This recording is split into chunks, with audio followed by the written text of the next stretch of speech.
Hello YouTube, hello les amis, j'espère que vous allez tous très bien. Bienvenue en ce jeudi pour le Flutch Info Gaming. Bientôt la fin de semaine, on a deux sujets très intéressants. Aujourd'hui, on va parler dans un premier sujet du PSVR 2. On a quelques infos, il y a eu une vidéo de présentation en tout cas au CES 2022 et ils nous ont parlé donc du futur PlayStation VR, le deuxième du nom, et c'est plutôt très intéressant. Dans un deuxième temps, on va parler d'un jeu que j'attends énormément et qui m'a l'air juste énorme, c'est The Day Before. On a eu une vidéo en 4K RTX et vous verrez, c'est plutôt très joli et le jeu m'a l'air juste génial. Donc restez surtout jusqu'à la fin pour rien louper de tout ça.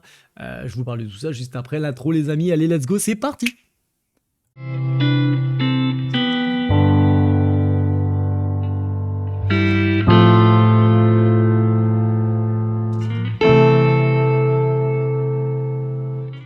Allez les amis, premier sujet du jour et c'est Sony qui officialise le PlayStation VR 2 et ses caractéristiques.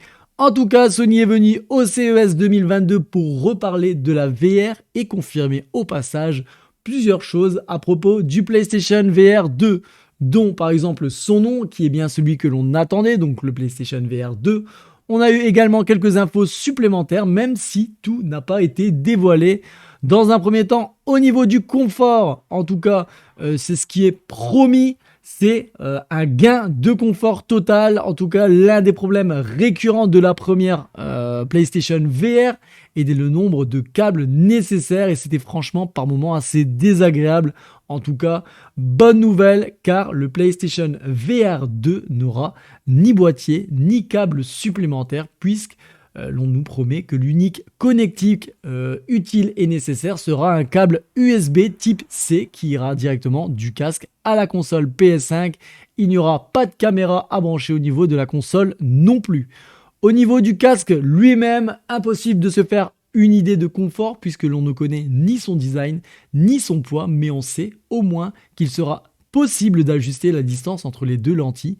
Voilà en tout cas pour ce qui est du confort. En termes de technologie embarquée, Sony confirme que le PlayStation VR 2 profitera des caractéristiques de la PlayStation 5 pour proposer des graphismes très loin de celui du PSVR premier du nom et que l'on pourra profiter pleinement grâce aux écrans OLED 4K HDR des jeux en tout cas AAA et ça c'est plutôt une bonne nouvelle. En tout cas, chaque œil aura droit à une résolution de 2000 x 2040 et le champ de vision s'agrandit un peu pour passer à 110 degrés. Toujours pas de taux supérieur à 90 et 120 Hz, ça reste pareil à ce niveau-là. Donc voilà en tout cas pour tout ce qui est de la technologie embarqué dans ce PSVR. J'ai mis les caractéristiques à droite de la vidéo ou à gauche, je ne sais plus exactement, je suis toujours un peu mélangé. En tout cas, vous pourrez regarder ça tranquillement, je les mettrai également dans l'espace description. Également, une technologie appelée Foveated Rendering sera utilisée donc pour traquer votre regard et donc maximiser la qualité de ce qui est directement au centre de votre attention, tout en baissant la résolution de ce qui est en périphérie de votre regard, ce qui apporte deux avantages, à savoir une meilleure gestion de la puissance, mais aussi un résultat plus naturel, puisque notre regard applique déjà ce principe pour son traitement d'image. Sony nous promet également des sensations plus pures qui amplifiera nos émotions et notre expression en jeu, comme par exemple l'ajout de vibrations directement dans le casque, et ça c'est plutôt cool, qui nous fera, et ça c'est ce qu'ils disent, ressentir le pouls de notre personnage, les objets qui frôlent notre tête, ou alors la sensation de vitesse lorsque l'on accélère dans un véhicule. Les contrôleurs seront d'ailleurs également améliorés car ils auront, tout comme la DualSense, donc la manette de la PlayStation 5, le retour haptique ainsi que la gâchette adaptative, et ça c'est plutôt cool également. À côté de tout ça, il reste encore quelques parts de mystère sur ce PSVR 2, comme par exemple son design que l'on n'a toujours pas vu, son prix ou encore sa date de sortie. Il y a également un autre élément qui n'a jamais été évoqué, c'est la rétrocompatibilité des jeux du premier casque. En effet, avec un tel bond technologique promis, on se doute qu'un petit travail d'adaptation serait nécessaire pour faire fonctionner parfaitement les jeux PSVR et Sony n'a pas du tout évoqué cet aspect dans ses différents communiqués. Ils ont également parlé de Horizon Call of the Mountain qui servira donc de vitrine technique au PSVR 2. Je vais vous remettre d'ailleurs le petit extrait juste derrière moi. Attendez, bougez pas. Hop, le petit extrait, donc c'était en fin de vidéo si je ne me trompe pas, il y a 18 secondes. Bon, c'est pas énorme, on n'en voit pas énormément.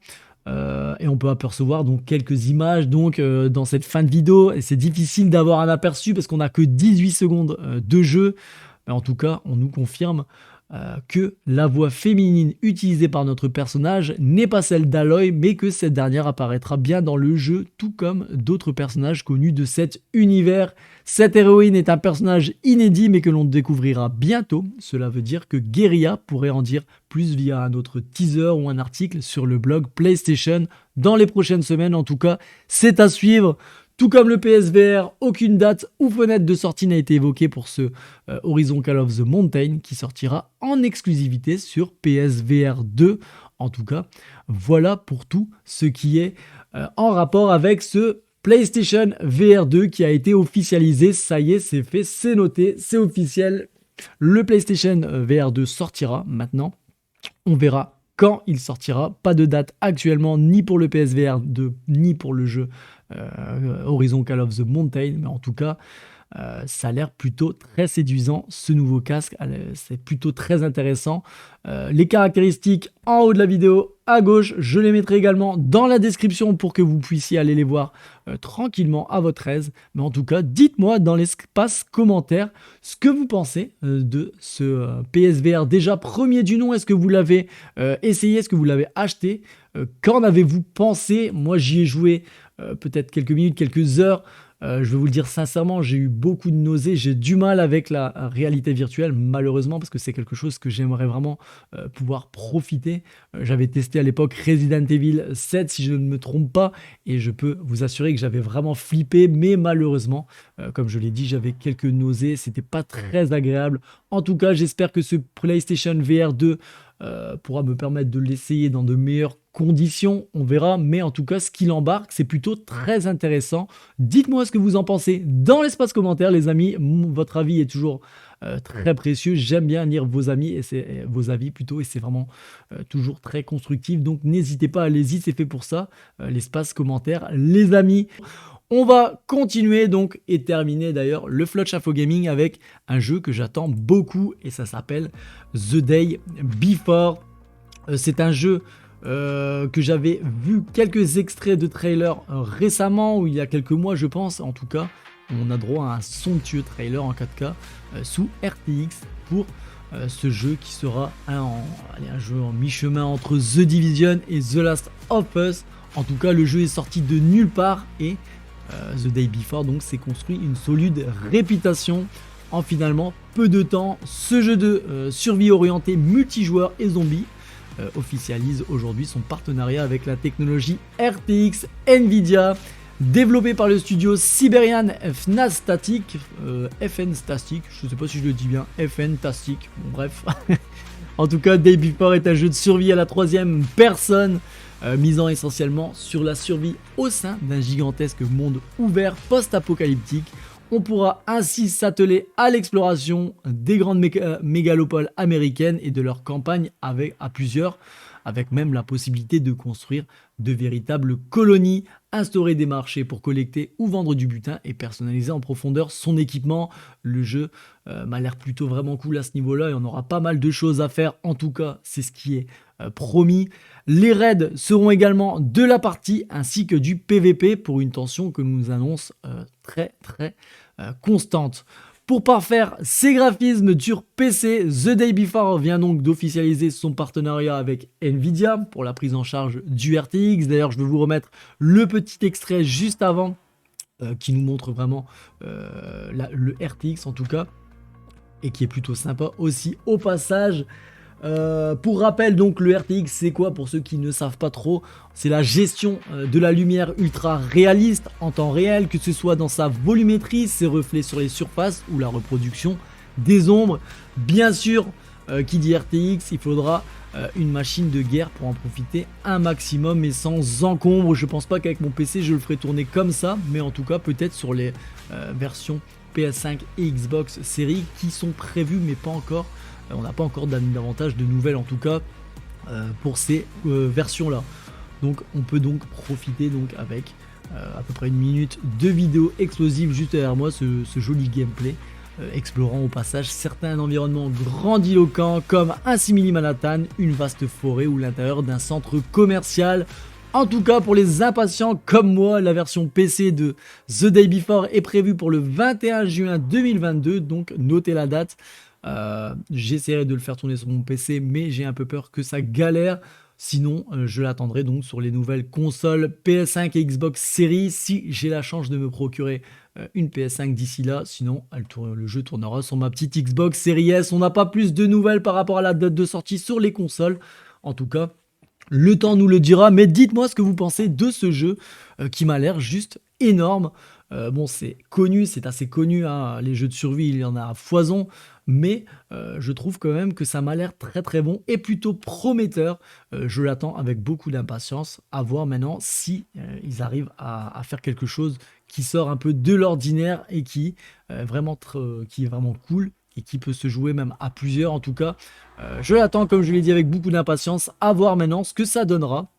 En tout cas, dites-moi dans les commentaires ce que vous pensez de ce trailer, donc le premier trailer qui était derrière moi en RTX et de ce trailer actuel qui a été tourné un peu plus, il y a un peu plus longtemps, je pense, il doit y avoir 5-6 mois, donc c'était l'un des premiers trailers qui était sorti et qui était déjà très intéressant. Mais en tout cas, avec ce partenariat avec Nvidia et RTX, ça nous promet d'avoir un jeu plutôt très joli.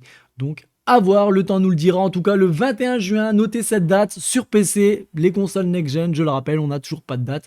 Mais en tout cas, j'espère qu'il sortira à peu près en même temps pour pouvoir en profiter et que tout le monde puisse en profiter un maximum. Voilà en tout cas pour les deux news du jour. J'espère qu'elles vous auront plu.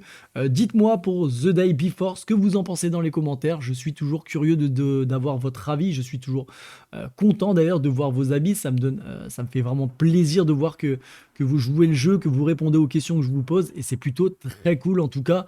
Encore une fois, merci à toutes les personnes qui me suivent au quotidien. Ça fait vraiment chaud au cœur et ça donne beaucoup de force. Si vous n'êtes pas parti, si vous ne faites pas partie encore de la communauté, n'hésitez pas à vous abonner à la chaîne, à cliquer sur la petite cloche des notifications pour recevoir chaque jour mes vidéos. Et ça fait vraiment plaisir. En tout cas, bienvenue à tout le monde et merci aux abonnés actuels et à la communauté qui me suit chaque jour. Voilà en tout cas, on se retrouve vendredi pour le dernier jour de la semaine. Sur ce, prenez soin de vous et on se retrouve donc demain les amis. Ciao ciao, c'était Flotch.